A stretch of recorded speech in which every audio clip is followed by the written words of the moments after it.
Hay nako mga kabayan, usapang sahod na tayo ngayon, kaya nakita mo bang anong ginagawa ko?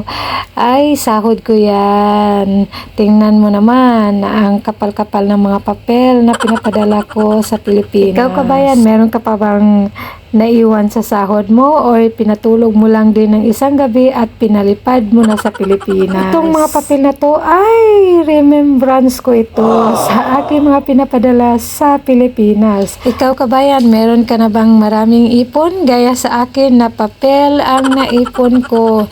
Tingnan mo naman. Gawin ko na kaya itong mga pamaypay kabayan kasi nako, ang dami na talagang naipon ko na resibo. Hanggang tingin na lang talaga ako nito mga kabayan kasi alam mo naman, itong laman ng aking mga papel, ay nako, wala na. Milyones na talaga ang laman sana nito pero wala lang. Naging isang papel lang talaga. Hanggang hilod-hilod na lang tayo nito sa ating mga pinapadala sa Pilipinas kasi alam mo na, lahat ng pinaghirapan natin, pinapadala natin sa Pilipinas kasi pag hindi din tayo magpapadala, walang makakain ng ating pamilya, mga anak sa Pilipinas. Ikaw kabayan, marami ka na bang naipon gaya nito? O i-share mo naman dito sa video natin kasi sa akin, ay nako talaga, tingin-tingin na lang talaga ako sa mga amount na pinapadala ko sa Pilipinas. Ang lalaki na sana, naging sana na lang para naging kanta. Mayaman na sana ako ngayon, pero ngayon mayaman sa papel. Tingnan mo naman, hanggang tingin-tingin na lang ako dyan. Lahat ng mga pinapadala ko ay wala na, naging abo na. Kasi papel na lang talaga ang nandito sa akin. O hindi pa yan kasali sa iba na tinapon ko sa basurahan. Yan, 2015 ko pa yan na pinapadala. Ay, nako talaga. Saan ka na pera? Sige na nga. Alam mo kabayan, nung napunta ko dito noong 2015, bali, itong resibo na napadala ko sa Pilipinas, ito lang ang nakip ko, bali, ito lang natago ko kasi noon, tinatapon ko na yung iba at meron din ako mga transaction sa online.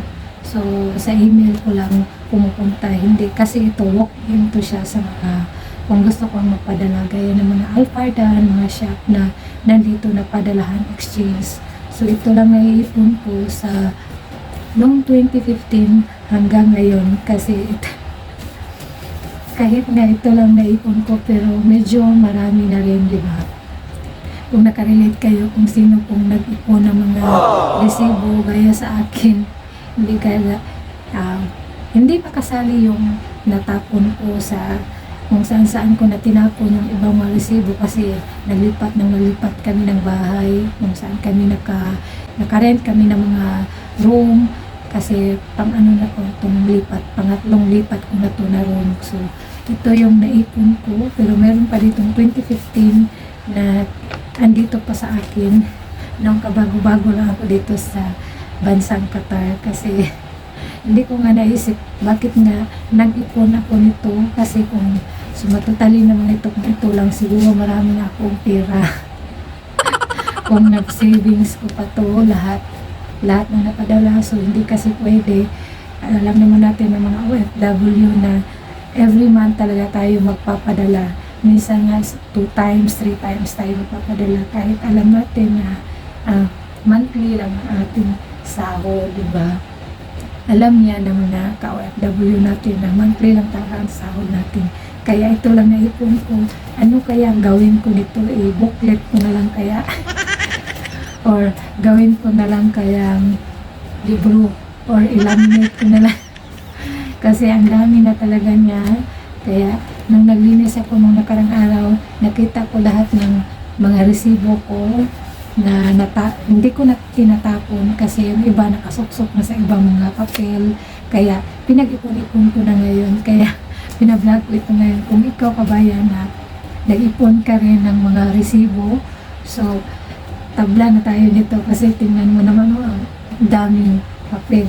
Kasi yung iba pa yun, diba? May online transaction pa tayo. So, iba pa yung nasa email natin nakapunta. So, wala yung resibo. Nandun lang sa email. Ito, walk-in lang ito mga kabayan. So ganito siya karami. So hindi ko na lang binilang kasi ang dami na talaga niya. So alam ko na sa iba nating mga kabayan, ang naiipon na nila is resibo. Kaya isa na ako doon mga kabayan. Totoo nga talaga ang sinasabi na totoo naman talaga na ang pera is papel.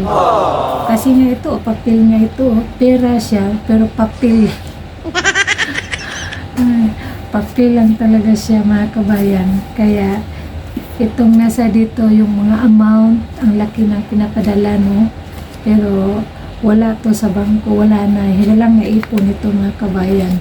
Kasi wala talaga. As in, meron man tayong napundar pero hindi gaano kalakihan talaga mga kabayan. Kung relate kayo sa video na ito, pwede kayong mag-comment at mag-share sa video natin ngayon na araw. Mag-comment na kayo mga kabayan dito sa video natin na Smile Z Collection. See you on my next vlog mga kabayan. Bye! God bless!